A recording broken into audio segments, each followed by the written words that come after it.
Welcome back to another Grab-N-Go. My name is Noemi from the Palmy Branch Library, and this week's craft kit is for faux stained glass. So let's start with what we're going to need for this craft, and on this side we have what's included in the kit. So let's start with that. What's included is, of course, as always, the instructions. We also have a picture frame size 4x6 that's included. We also have a set of paints with a brush. We also have this, which is some people call it puffy paint and some people call it 3D paint or fabric paint. So we include that. And we also have a pattern for a poinsettia. And also lastly, in a little Ziploc bag, we have a couple of foam mounting tapes and also a plastic suction cup. On this side, what is not included in the kit but you will need is, of course, your glue gun, your hot glue gun with a glue stick. And also over here we have a cup of water and some paper towels or tissue paper. Basically, this is so that you can clean your brush between painting different colors. So we're going to start with the frame, the picture frame, and we're going to open it up, and we're going to start to take it like this, and we're also going to take off the backing. So we need to take it off like this. Open up the little guards there, take off this. You won't need this. You also won't need the picture that comes inside. What you're gonna need, in fact, is just the glass. And we're gonna place it down over your pattern, poinsettia pattern. And the first step you're gonna do is make sure that you center that on there. And then you take your puffy paint and shake it up first, and then open it up. Right, so once we have the puffy paint open, what I would suggest is to make sure that you're getting a nice straight line is first test it out on the side and make sure that you're getting a nice even line like that. And then with a very steady hand, you're going to trace over your poinsettia pattern like this and get some nice straight line like this. And you're going to trace over all the lines. Now, one point, this part in the middle is kind of difficult to do with this thick puffy paint. So once you've got everything else outlined, what I would suggest is that you only outline the outer part like this. And maybe just put in like that. But the rest can be outlined pretty straightforward. Again, you will need a fairly steady hand to do this. Just so. And once this is all completed, you will need to leave this to dry for several hours. In fact, I would suggest that you leave it 24 hours to dry so that it can dry completely before you go on to the next step. So what we've done here is we've waited for the 3D paint to dry completely overnight, and we're going to put it back in the frame, and we need to remember to put the puffy paint towards the back. Remember that the frame is going to be face down, and the glass is also, the smooth surface is also going to be face down, and the puffy paint, the 3D paint, is going to be facing the back of the frame.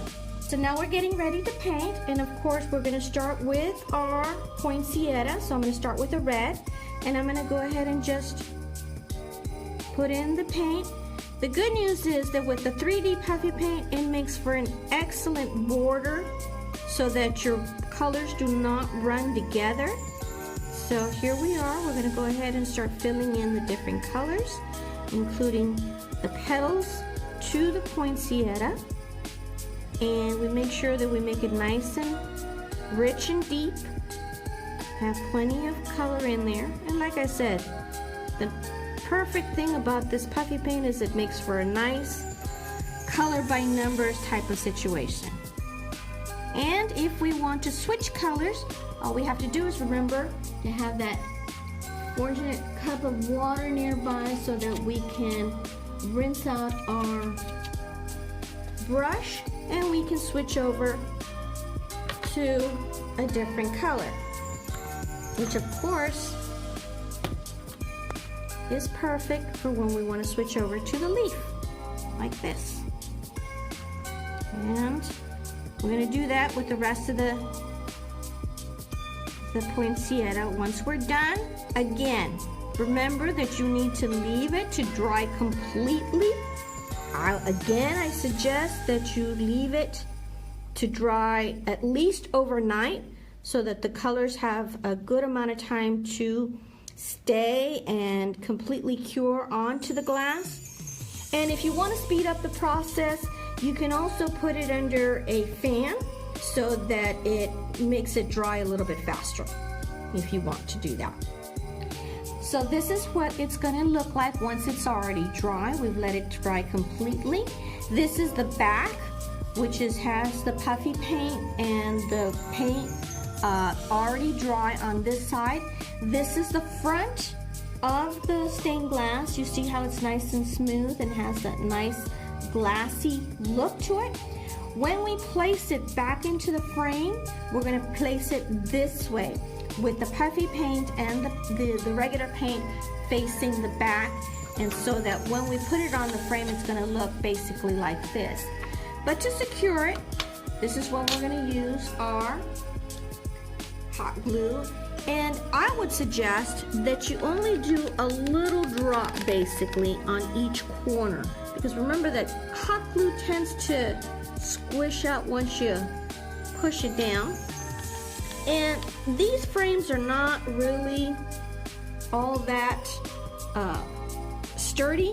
So while we're there, I would suggest that you use that same glue gun and maybe add a little bit of glue onto the corners to sort of secure it a little bit better, because like I said, these frames are not really all that secure. They're from the Dollar Tree. They're from the Dollar Tree, and so this is the best we could do. So once we place that in, like so, and we secure it in there to make sure it's nice and tight, and we put in the little metal secure tabs to make sure that it stays in place. Now we're getting ready to put in the mounting stuff, which is over here. Now we included a plastic suction cup, again like this, and 2 mounting tapes. Now the reason that we included the mounting tapes is because there is a groove right here. And so because there's a groove, we need basically a flat surface to glue this onto. Because if we try to glue it like this, it's not going to work. There's just that little groove in there. So what I would suggest is that you use your mounting tapes, first of all, and put it right within that groove, so it gives you a nice flat surface to work with, at least, and a little bit better. And that's why we included 2, so that if you need to do 2, well, you've got 2. So if you do that, you put that in there to sort of give it a nice flatter surface to work with. And now when you're putting this on, I would suggest that the little hook goes towards the bottom. That way when you are actually mounting it onto your window and get that nice sunlight through, that you're not having that little hook stick out over here. So what I'm going to do is, you can stick it like this, but I wouldn't suggest it. It's just not sturdy enough. So I would put a little bit of glue right there, a little bit of hot glue, and then stick it right in there, so that you have a nice suction cup that you can stick onto your window. And we'll show you that in the next frame. So this is our faux stained glass already ready to mount. So here we are at our window. We're going to go ahead and place it on our window. And we have this beautiful stained glass with the light shining through. And just remember that it is available at the Palmview Branch Library, ready to be picked up on Wednesday, December 2nd.